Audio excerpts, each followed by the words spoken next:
Innovation, disruption, and big issues.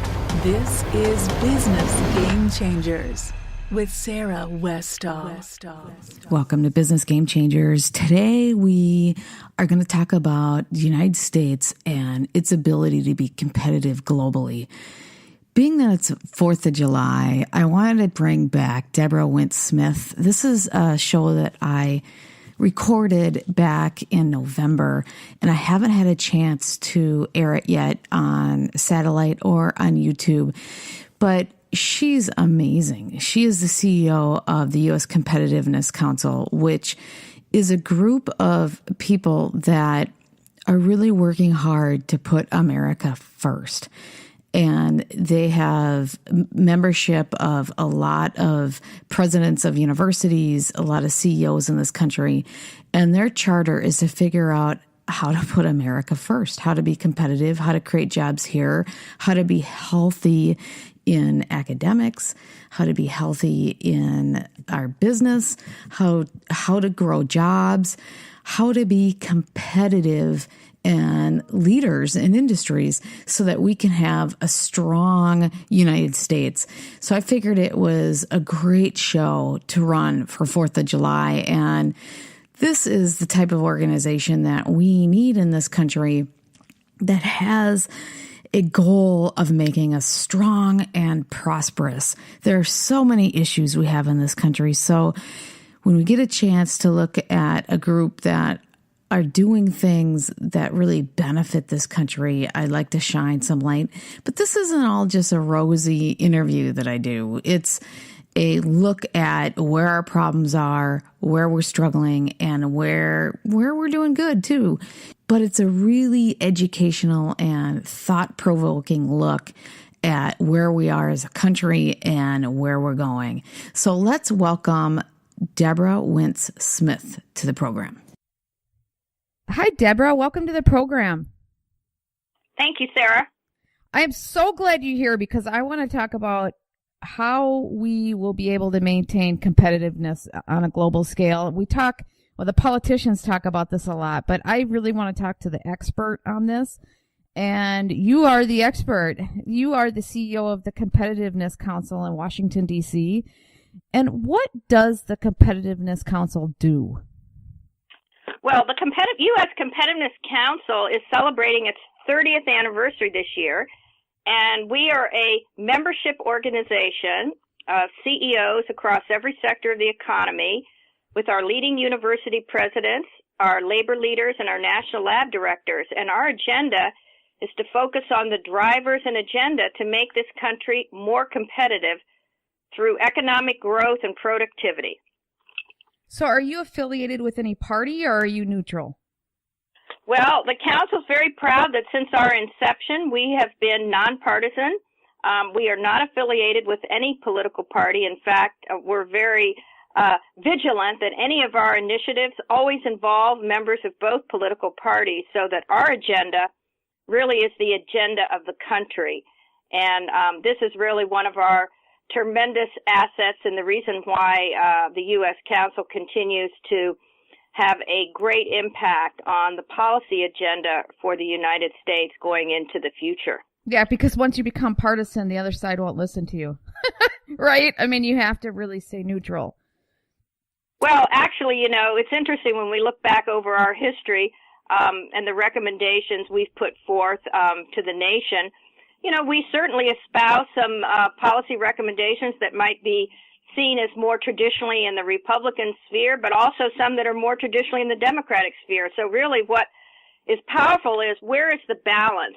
When you bring together a policy agenda, you really need to meld together the key issues that are going to drive the future of the country. And that really is not a partisan issue at all. Well, when you look at it objectively, it just will naturally fall out in the middle someplace, right? I mean, and on different sides. And sometimes it might fall out one side or the other. But if you're looking at it objectively, smart people will understand that.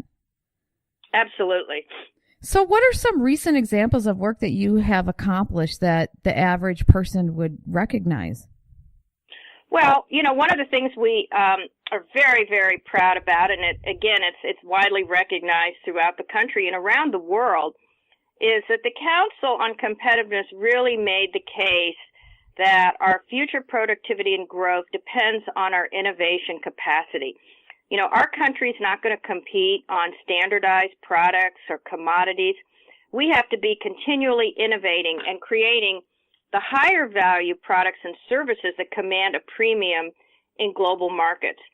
So we really espoused through our groundbreaking report, Innovate America, how innovation had really fundamentally changed in the 21st century, and then what were the things the country needed to do in the talent, technology, and investment in infrastructure to propel our country forward. And our recommendations from our groundbreaking National Innovation Initiative led to the bipartisan American Competes legislation, which, Sarah, is the only piece of legislation, unfortunately, but good in one sense, in recent history, that was supported both by former Presidents George W. Bush and President Barack Obama, which again shows the power of the bipartisan consensus when we could move forward.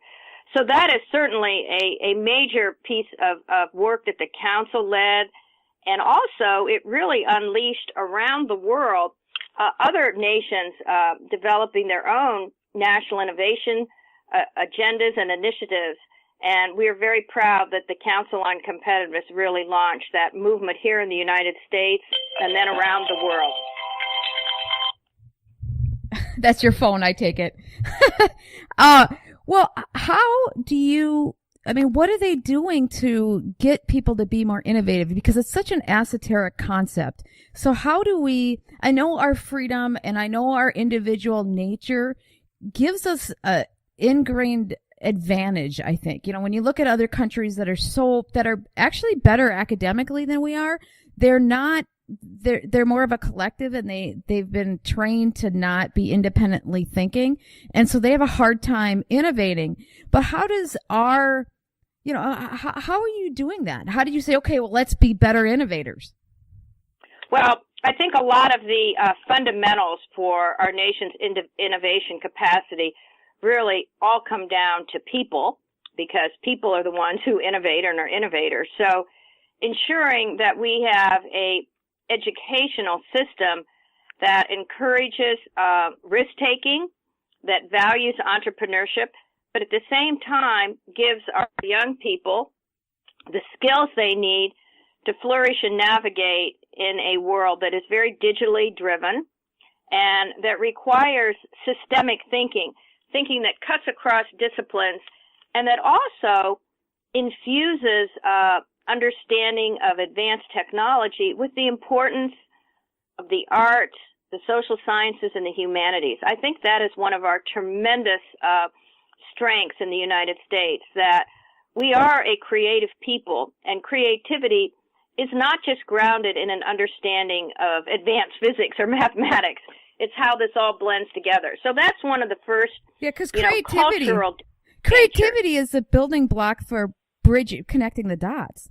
I mean, a lot of artists, I heard a stat that there's more artists that create new companies than people coming on entrepreneurship programs at businesses or at business schools. We have a saying here at the U.S. Council that we need artists who think like engineers and engineers who think like artists.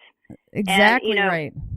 And that again is something that the United States and other countries in the world, also have in their culture. I would certainly cite, the United Kingdom and all the talk right now about what's going to happen after Brexit. I'm very optimistic that in the UK they will continue to really forge ahead as a great innovation nation because of a lot of the cultural attributes we've just been discussing here.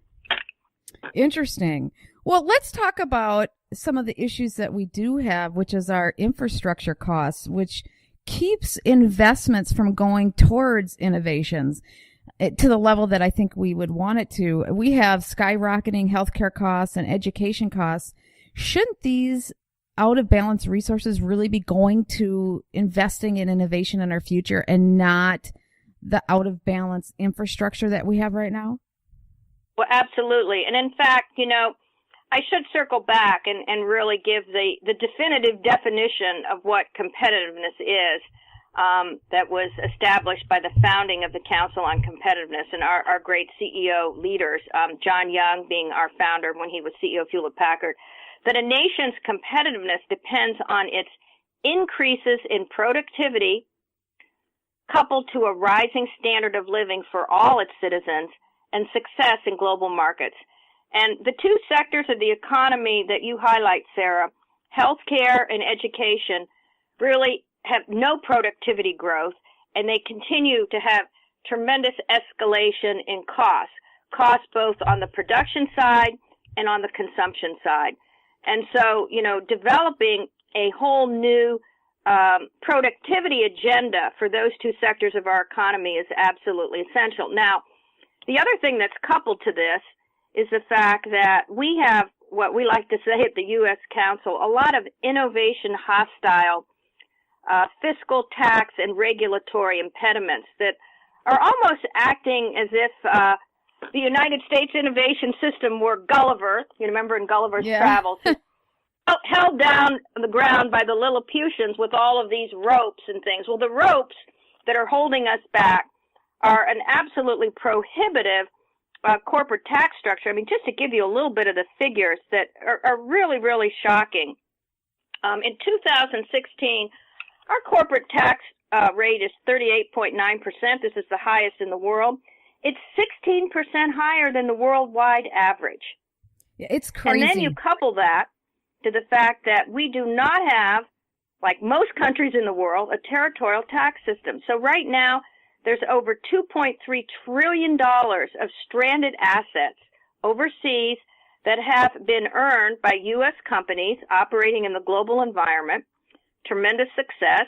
And those profits, $2.3 trillion, are not being repatriated back to the United States because of double taxation. Taxes are paid in the country where the profits are earned, and then to bring that money back, the U.S. requires an additional tax so they're payment. not going to bring it back. They're going to figure out how to. Yeah, they're going to invest it elsewhere. And we've had, a moratorium at various times during the recession. But the fact is, and the U.S. Council on Competitiveness has called for this for years, we need to get a territorial tax system in place and get those $2.3 trillion that continue to grow back in the United States, invested in our decaying, obsolete physical infrastructure and also the knowledge infrastructure for the future. Why can't we get people to realize that? Because it's so obvious. If we're off the charts or the highest in the world, why can't they realize it? Why can't they realize that double taxation is just complete stupidity? I mean, it's absurd.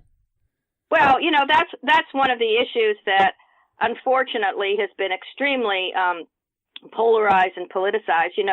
All the talk last year about the concern about inversions, where companies will change their corporate headquarters and move that offshore to get a better tax position. Ironically, when the United Kingdom reduced their corporate tax structure down to about 17%, they became the country where inversions were happening before they had been the country where a lot of inversions of their companies were taking place. So, to be gaming these tax structures is kind of ridiculous, actually. We've called for years to just get our corporate tax structure at the medium of the OECD. Yeah, just get it in line. Or the highest, at the medium. And that still, is tremendously politicized with the debate being, U.S. companies don't pay taxes. Well, guess what? They're optimizing their tax portfolio all over the world. And so this is something we need to change, and whoever becomes president of the United States needs to move on that, on the territorial tax, and also get a regulatory environment in place that is innovation friendly, not innovation hostile. And that's another area, and what does that mean? What does that mean? Like, give an example. Like, how can you be friendly to innovation? Well, for instance, I'll give you an example. We have the highest efficacy for the safety and performance of pharmaceutical and medical devices in the world, and that's through our FDA regulatory process. Yes, it takes time and it can be burdensome, but once you get through the FDA and are certified for safety and efficacy, you have the gold standard for regulatory approval. That's an example of setting a high bar that gives us a competitive advantage in global marketplaces. So regulation has it's sort of like the golden mean. It's the balance issue again. So we have other sets of regulations that actually impinge and hurt and undercut our companies' ability to be competitive and to stay in the United States. So, for instance, our product liability laws, completely outdated, having these treble damages. There are whole classes of economic activity in the that are not done in the United States anymore because of our product liability laws. And so companies will not take the risk, producing an advanced material, having it used in a potential device, and then having, the treble liability on that going forward. So we've called for years, as have many, many studies and organizations, for reforming product liability, and that, again, is something that we have not made progress on in the United States. So that's an example of an extremely innovation-hostile regulatory environment. And then on the side, of having high standards for safety and health, a positive one, even though we could improve the process of timely certification. So the regulatory environment, again, cuts across everything in our economy. It's very deleterious right now in the energy space, where, we're seeing lots of regulatory impediments put on our ability to capitalize on this tremendous bonanza in our country, from being a country that's been energy weak and energy starved to now being a country that's energy strong and that has tremendous energy security that has a huge impact on the revitalization of 21st century manufacturing in America. Yeah, because if the regulations are too high, they just go to another country to do it. I talk to all sorts of people that develop new innovations and stuff, and there are complaints quite a bit with the new medical inventions and things where they feel that other countries are much farther ahead. Other first world countries, if you will, who are working with adult stem cells and growing tissue and doing things that are really helping people get out of wheelchairs and things. And we can't do it in this country, but other countries, such as pretty much every first world country, is doing it except us. How do we overcome some of those issues? Because the cost to get something through the FDA is so expensive for, you have to use, you have to have $1.5 billion to get something through. Well, that's a whole issue too around the whole drug discovery and innovation pipeline, and both the cost and the time involved. I'll say on the issue of stem cell and some of the other new technological tools that are available, that having some global regulatory practices and regimes are going to be very important. So, for instance, we now have the CRISPR technology, the genetic scissors, that for the first time... I've heard of that, yes. Can you explain it? Well, it's basically, when you think of scissors, it enables scientists to go in and cut out and insert DNA into any living creature, from a plant, bacterium, all the way to humans. And so it's going to have a tremendous impact on many things, from genetic diseases to restoring eyesight, mobility. I mean, the positive things are absolutely profound. But we are now altering, for the first time in human history, human life as we know it. The genome. And yeah, absolutely. And so not having a accepted set of ethics and regulatory standards. We shouldn't be able to alter the genome for things like sex and things like some color of hair and beauty type things. It should be more for diseases and making sure we're a stronger species. Well, there's already, always in technological innovation, from the beginning of human history, and I'm an archaeologist, so I like to, bring that into my work today. But there's always, as one of my Japanese colleagues says, the light and shadows of science and technology. And in this case of gene editing, there's tremendous light, but there's also shadows. Already there's word that, there's work underway with human augmentation and things like that, so again, it was great that the U.S. Academy of Sciences last January and the Chinese Academy of Sciences had a meeting to begin to try to develop some best practices. But I use that as an example of, one, the tremendous frontiers of technology that are going to offer huge benefits in our quality of life and in our standard of living, but also how we have to operate in a system of balance and what I'd like to say is ethical leadership.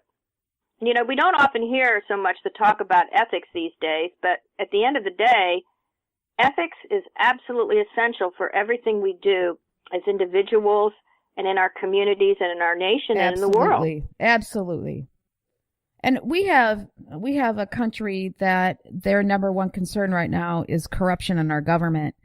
And so if with your organization having the true leaders in our country could come forward and say, okay, this is enough. We need to come together as a country and be ethical and lead. And those are the leaders in our country. And they all know how to lead. They all understand it. And they're positioned to be able to lead and say, okay, enough is enough. We need to behave better. Well, and of course, one of the things that's very important going forward is the essential imperative for public-private partnerships to address a lot of these daunting challenges facing us going forward. I mean, those in the U.S., but also globally, whether we're talking about, demographics and issues around environmental sustainability, the fact that we need to triple food production by 2050 to feed the world with increasing desire and right to have protein-rich diets, issues around water security. These big global issues require collaboration between the private sector and governments in countries, but also in a global sense. So one of the things that I did want to highlight is that the U.S. Council on Competitiveness has done some major work in partnership with the U.S. Department of Energy to really advance this transformation to a clean, sustainable energy world in concert with this great opportunity that's already underway in 21st century manufacturing with, additive manufacturing and sensors and advanced materials. I mean, we're going to highlight at our 30th anniversary the first ever 3D printed car that was developed in concert with Oak Ridge National Lab and a fabulous startup company called Locomotors. So the innovation opportunities are huge, but we also have to deal with some tremendous infrastructure threats around cybersecurity. Oh, absolutely. And, everybody talks about the Internet of Things. I like to say it's the Internet of everything, with the physical and digital worlds really converging. And yet we are facing relentless, pervasive, massive cyber attacks against our critical infrastructure. Every corporation is facing this for the theft of intellectual property. So we're going to have to really have some non-traditional thinking and bring together the best minds from science, technology, but also behavioral science to really develop new ways to dealing with these cyber threats. And I would say that digital guards, gates, and guns are not really going to be the solution to what we're facing on cybersecurity, but it is one of the most pressing, significant issues going forward, both in terms of economic competitiveness and obviously national security. Well, I just did a show on that, and Reuters said that they did a study. Actually, the government did a study in 2014 that showed that virtually all of our weapon systems are at risk, can easily be hacked into.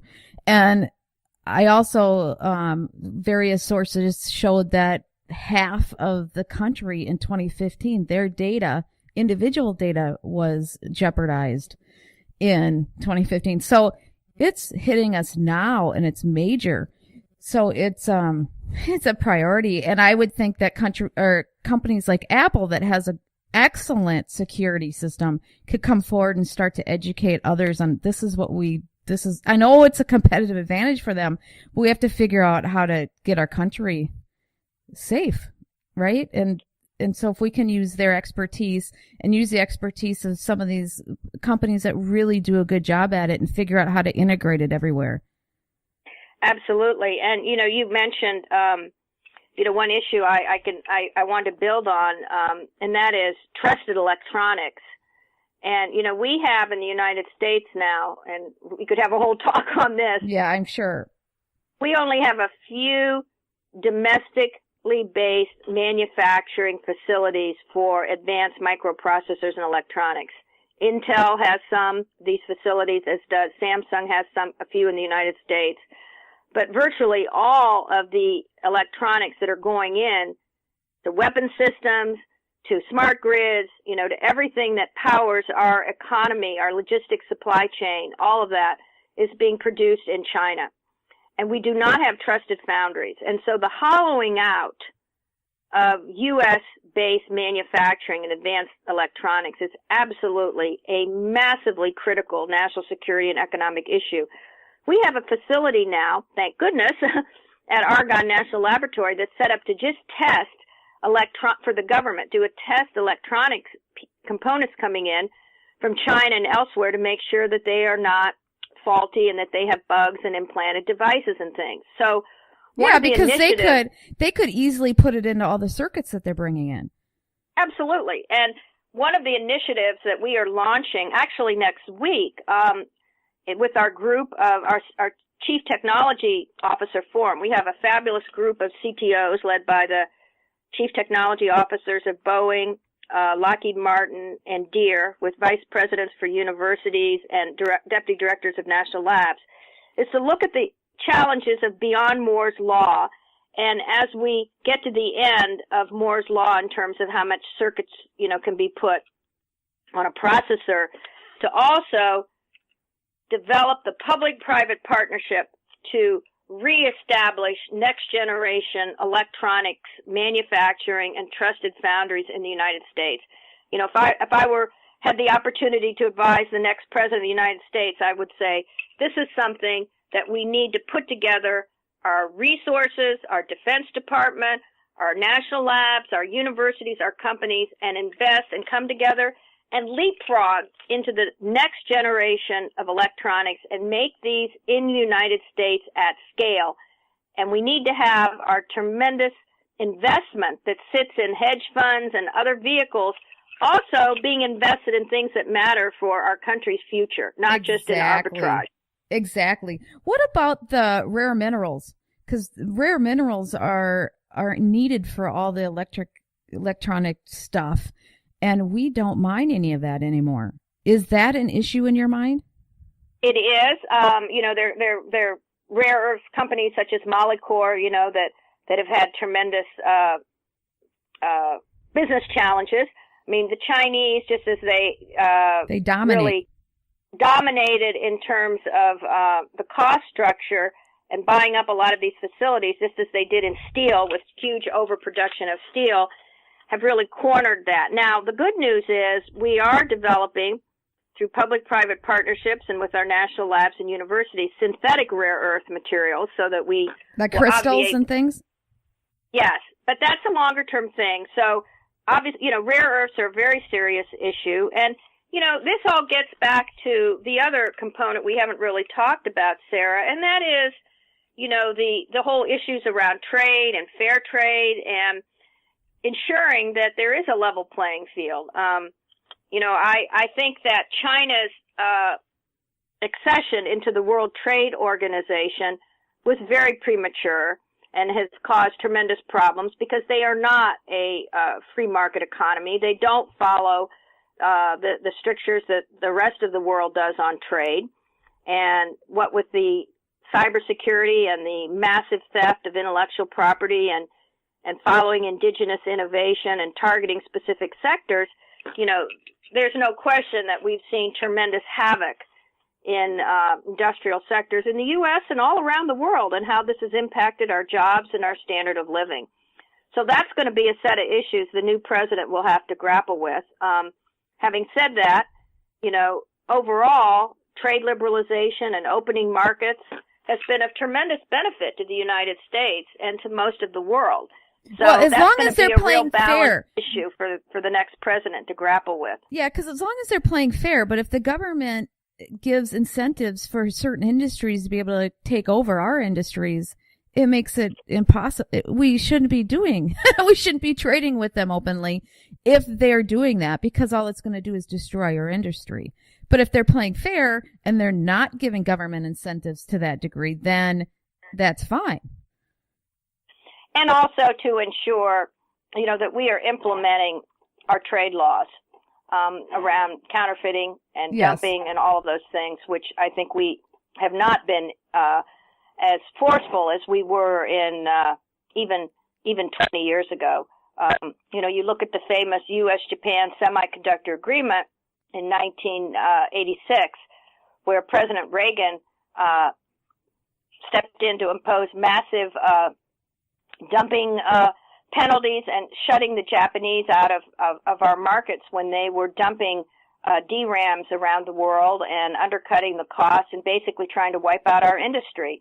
And that agreement and those dumping orders absolutely stopped that, enabled us, to recoup. We haven't done something on that scale in a long time, and it's time for our government to be very vigilant in enforcing and initiating trade cases that are in the support of our industry and our jobs in America. That's smart, that we protect ourselves and we're smart about it.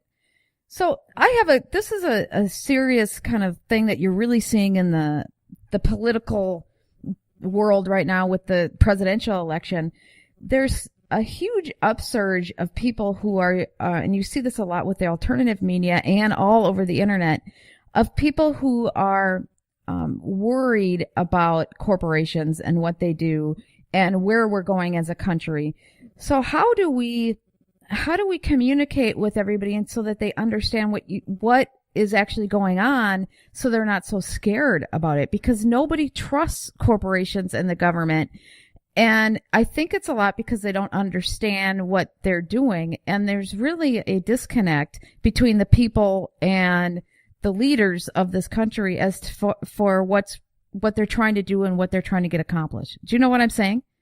Yes, and I think you've really articulated something very, very serious for the country going forward. But I'm an optimist, and so I think that one, we need to do a better job of our corporate leaders actually getting out and meeting with the communities in which they have their businesses and really sharing with just the average American citizen what it means to actually run and operate both a startup and then a medium size and a global business is a huge, huge responsibility. And the average American, I think, does not understand the connection between private sector innovation and wealth creation. Governments don't create wealth. No, they don't. We have to have a vibrant, dynamic private sector in order to get our economic growth back up to where it needs to be. I mean, we will be releasing at the Council on Competitiveness 30th anniversary a very major report that we have done in partnership with Gallup Corporation on productivity. And, our work really is saying that in order for us to maintain our standard of living, we have to get back up to 3.75% growth. We're not even at 1% right now. That should really be the issue in the presidential campaigns, is how do we get growth? It takes investment, and it takes incentives for investment. And companies have to have the incentives to invest here in America, because everybody around the world, Sarah, is competing for everything all the time. And all the countries, that we're talking about in the global trading system, if we don't provide optimal incentives in America for these jobs and investments here, believe me, they will. Well, exactly. And they have customers too. Well, but I think there needs to be a new compact between the leaders of industry with the average American citizens to say, we are here, we are part of the infrastructure of America, we're going to employ you, we're going to help you get the skills you need, and to really return to an era where what was good for corporate America was also good for Americans. And I will tell you that the leaders of the Council on Competitiveness tremendous companies, the CEO and chairman of Deere and Company. It's one of our great, iconic companies, employing Americans, manufacturing in America, but still competitive all over the world. Those leaders care about our country. They care about, Americans. And thank goodness we still have that generation of leadership working for our future. Well, because it really did feel like a different country when I came out of college. It really was we were grounded different, and it's changed over the last couple of decades. And we can be that again from a cultural standpoint. In fact, we need to be that. What you just said is so important. But we have to get everything back in line. We can't have the healthcare system where I have a chart, and I'll put it up there on the radio page, where it shows the administrative costs compared to the physicians. Physicians are pretty flat, and the administrative costs have just skyrocketed. And same with education. We have other things that are out of balance too, like our health, like our actual diseases and things, because so much of our resources is going to solve sickness if people get sick. Having incarceration levels that are above the average, those things take a lot of resources. Our debt payments. We can't have things out of whack with other countries and then still be able to compete. We have to be able to use our resources, our money resources, towards innovation in our future, not towards just maintaining a bloated infrastructure. Absolutely. And, we haven't talked really about our national security imperatives, which are very much, linked to our economic success and competitiveness as well. But, I'm very honored that I have two sons who serve as officers in the U.S. military, one in the Navy and one in the Marine Corps. And so I, through that, have learned quite a bit about where we are in terms of our technological readiness and capability, and, the support for our people who are serving our country. And, that's another area where we need to ensure that we have the investment in the most advanced technology to both ensure our ability to protect our security and increasingly in the world at a time where we know there's just unbelievable national security threats. We've talked about cyber, but also the physical ones and ideological ones. And so we have a lot to do in our country to invest in our infrastructure, and not just physical, but the human infrastructure, and to ensure that every American has the opportunity to get an education and the skills that they need to compete in a very fiercely competitive world going forward. And I'm optimistic that we can do that if we really focus on the talent, the technological innovation, the investment, and the infrastructure, and look at these as an integrated system, not as stovepipes. And hopefully, after this election, I'm praying that the country will pull together and really begin to tackle many of these issues that you and I have discussed this morning. But it's a time of tremendous opportunity, too. And Americans are creative. We're resilient. We're good people. We care about each other, and we care about, our fellow citizens around the world. So competitiveness, I like to say, is a race that probably had a beginning when we first became human beings, but it's a race that never has an end. And it's one that we have to continually be running at full speed ahead. Well, it's such an exciting time, right? I mean, the problems that we have, a lot of that is a clash of the new versus the old infrastructure. The fact that there's so much innovation, so much that's happened, and trying to get that folded into what we have it's a lot of work. We have to go to work. I mean, we just have to buckle down and work hard. We do. And, you mentioned the tremendous opportunities in the future. I mean, when you think of what's going on in these, I like to call them the four colliding and converging revolutions, the digital revolution, the biotech, the nanotechnology, and now the cognitive revolution, and how they're coming together. I mean, yes, we're looking now at artificial intelligence and autonomous vehicles and all those things that will, again, change how we live and work. But I believe that, back to this discussion we had a little bit earlier on ethics, I think that when you look at artificial intelligence, I know you just had a program on that recently, the value systems that are going to be embedded in the programs for artificial intelligence are extremely important for our country and the world. You know, you look at the classic example of an autonomous vehicle, and, you know, the decision has to be made, is that vehicle going to crash and potentially kill the passenger or run down a child on the street? And the program will be put in there of how to deal with that. Those are big philosophical, ethical issues that we're going to have to grapple with.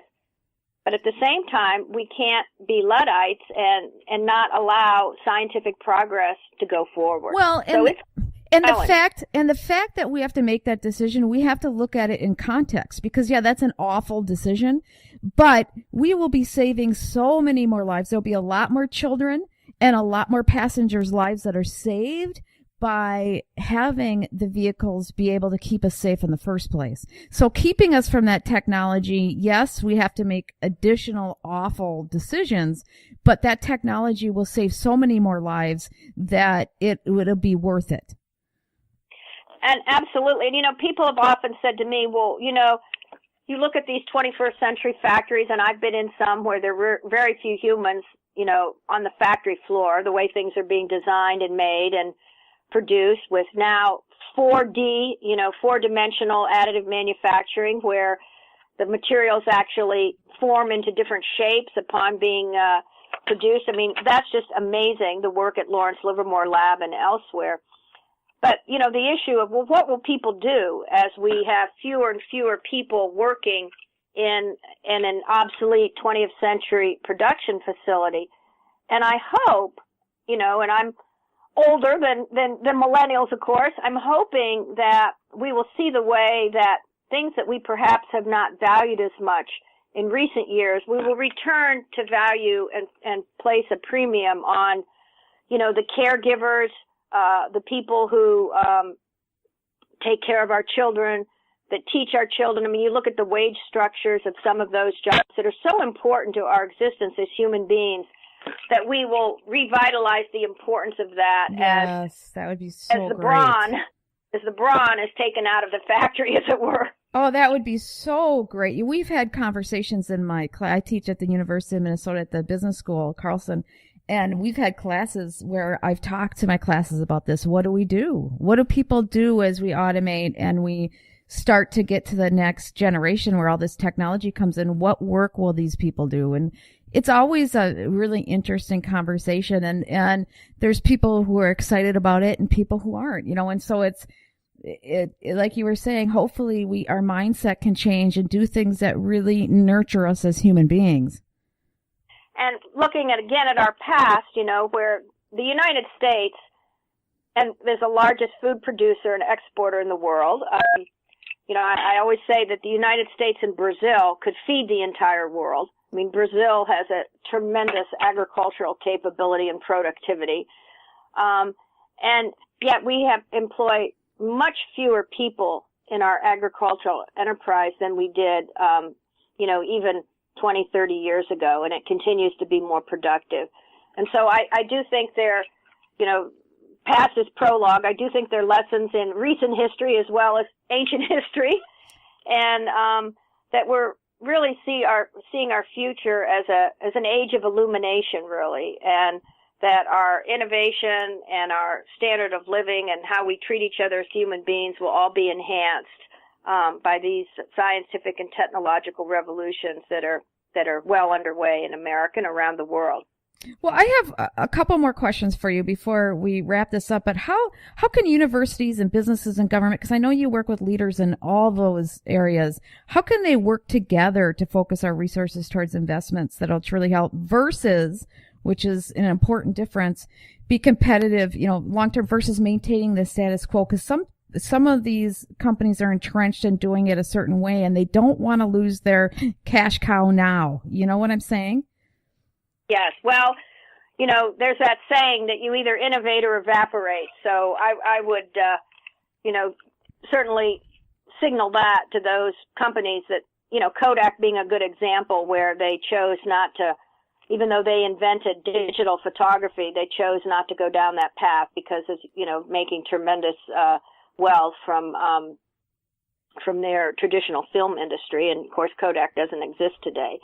But the university industry laboratory collaboration is one of our great strengths and assets in the United States. No one in the world has this triad that comes together to work on scientific discovery, but also on some big technological challenges. I'll give you an example. I mentioned a couple of our national labs, but at Lawrence Livermore National Laboratory in California, there's something called NIF, the National Ignition Facility. It's the largest laser machine in the world, tremendous optics and everything that was done to design and build this, built by our fabulous pipe fitters and plumbers. That union is a great union, and its president is vice chair of the U.S. Council.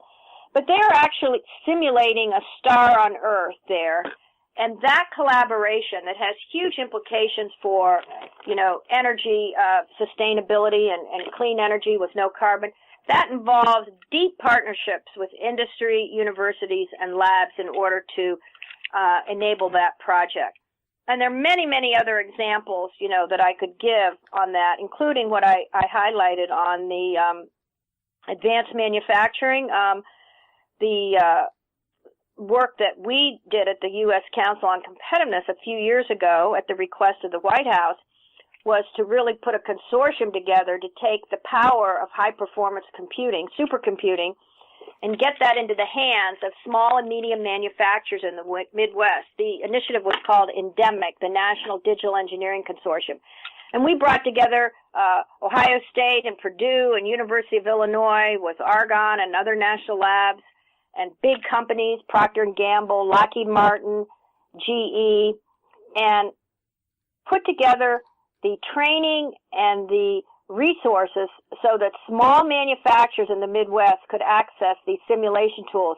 And we had one company, I always love to cite this one, called Checo Plastics, that was about to go out of business.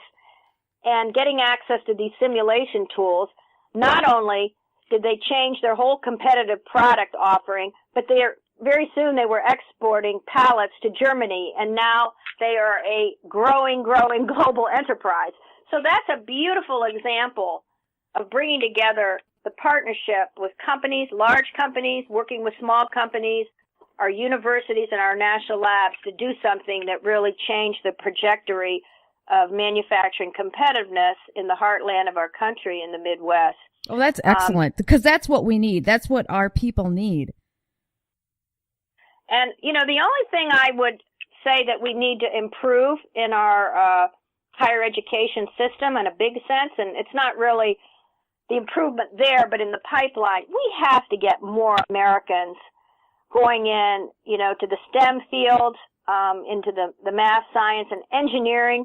I mean, we have at the graduate level, it's really shameful how few Americans are getting these graduate degrees, particularly in engineering, vis-a-vis non-Americans. And of course, we don't value it, right? We don't value it. Our old-fashioned visa laws, once we invest as a nation in educating these talented young people, we send them back to their countries as opposed to allowing them to stay and work in the United States. That's crazy. That's pretty idiotic. That's crazy. Yeah, we have to do that. And we do. I see that too. The amount of people that are getting graduate degrees from other countries versus our own country is out of whack. It's another area that's out of whack, and we really need to value that. It's a cultural issue that we need to value it. But also, if our young people do not go in to these STEM fields, as undergraduates, then, they can't be in the pipeline for graduate school. And we have a tremendous partnership with the National Science Foundation.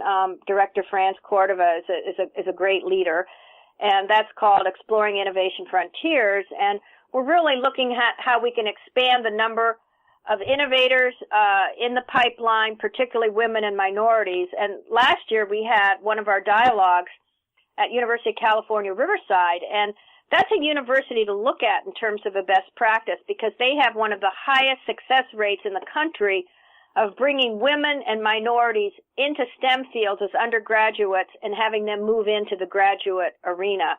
and they're doing some very innovative things to encourage that. But oh, that's excellent.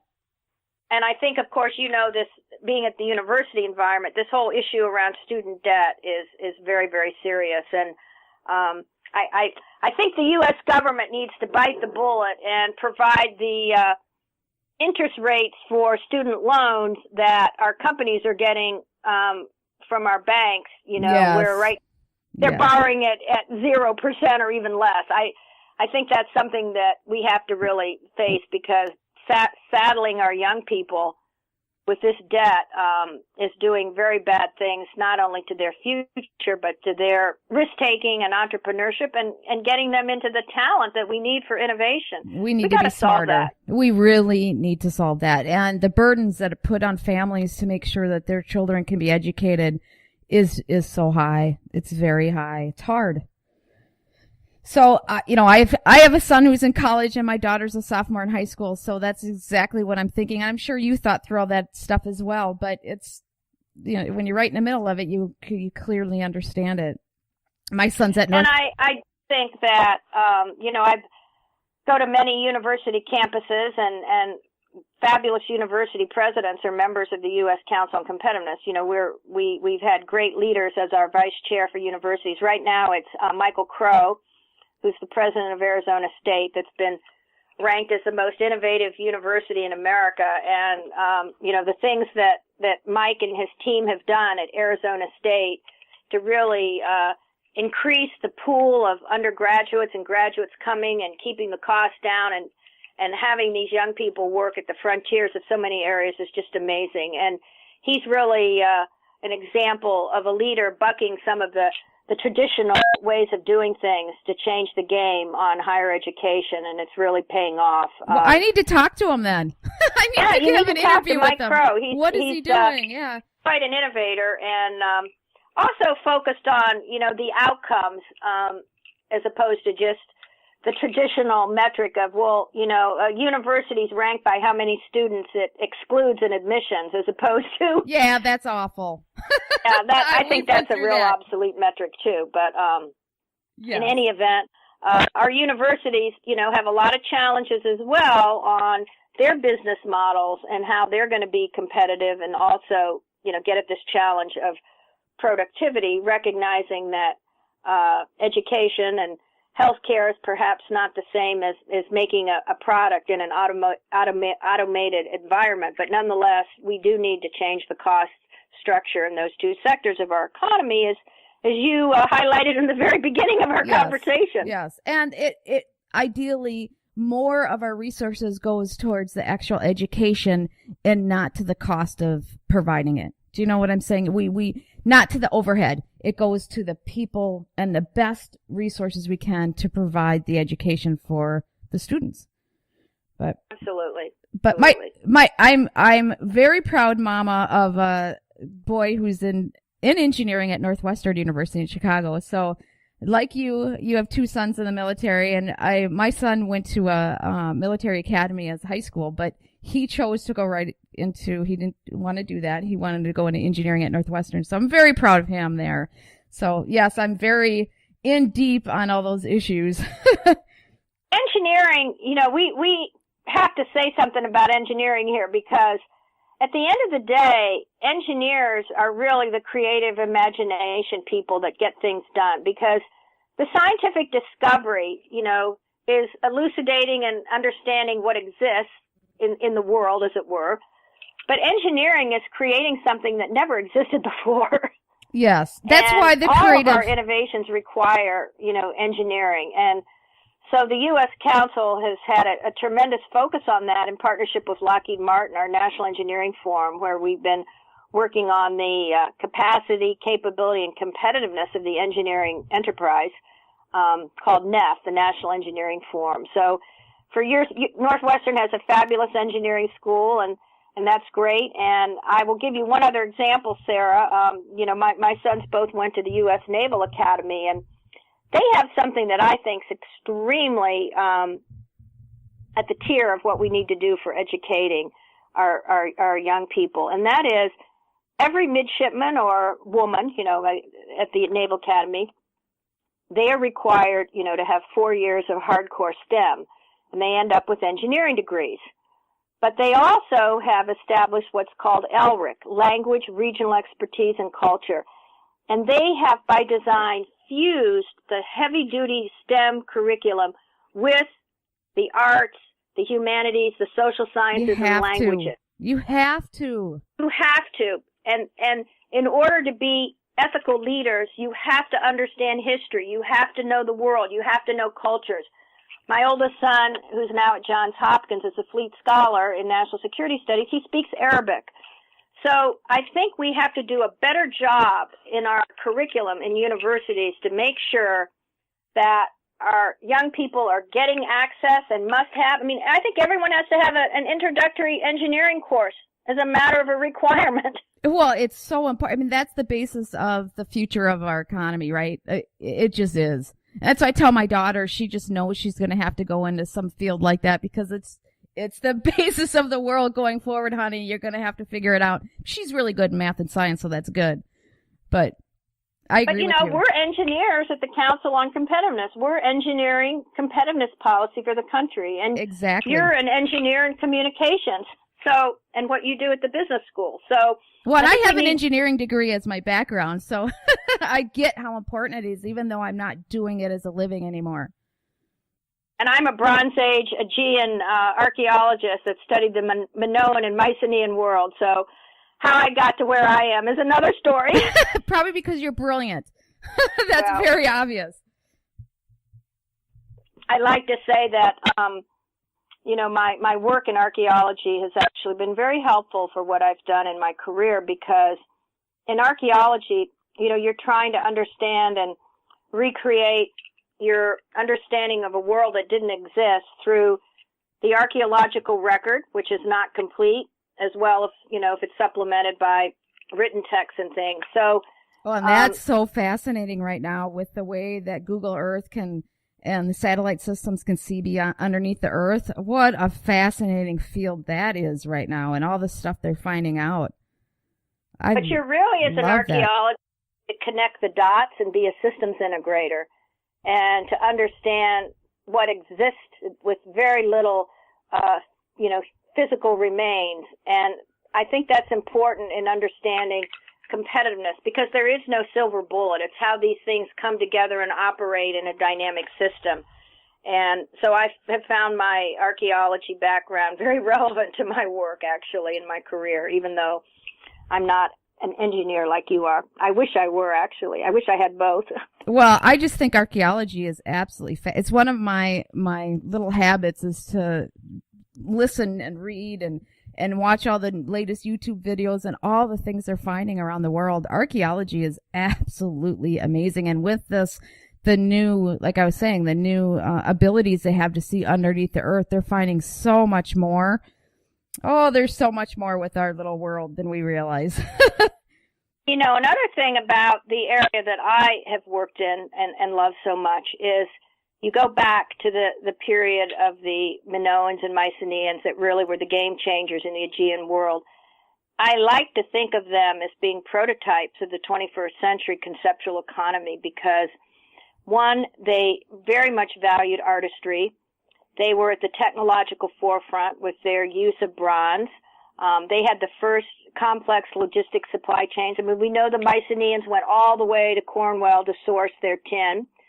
They created wealth from intangible assets, selling their beautiful pottery that ended up in the tombs of pharaohs and merchants in the Levant. And the other thing about both of those cultures is that women were very powerful. They were powerful as priestesses, and they were powerful in the political hierarchy. And, of course, that's revealed through Homer.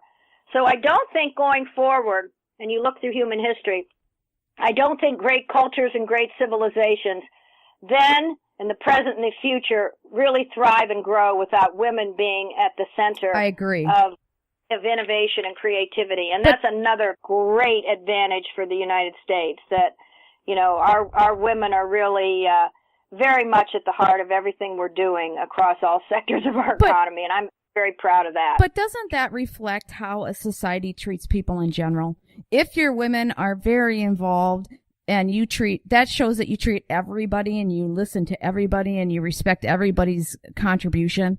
And by doing that very thing, you're going to thrive more as a culture, right? I mean, that's just like 101 of human development, how to use people, not use, but how to use people to their fullest extent and really have a thriving culture. I agree, but I'm older than you, Sarah, and I can tell you, when I look back on my career, and I started at the National Science Foundation, there weren't that many women in the middle and upper management positions in our federal agencies. I mean, that really changed. The U.S. government does not get the credit it deserves, really, of being way ahead of industry, actually, in bringing women up into the, career ranks and then on into the, top political jobs. So I've seen a lot of change in my life, and I think now, it's very accepted and that women are involved in, every dimension of activity. But it wasn't when I started. Unfortunately, I know. I know. But we still are leading this, and when I travel around the world, and we're going to have at the end of November the seventh meeting of the Global Federation of Competitiveness Councils that is bringing together the leaders of competitiveness organizations from some 40 countries around the world. We're going to be co-hosting our annual meeting with Imperial College. The president, Dr. Alice Gast, used to be the president of Lehigh University and the provost at MIT, and she's now leading this great science and engineering university in the heart of London.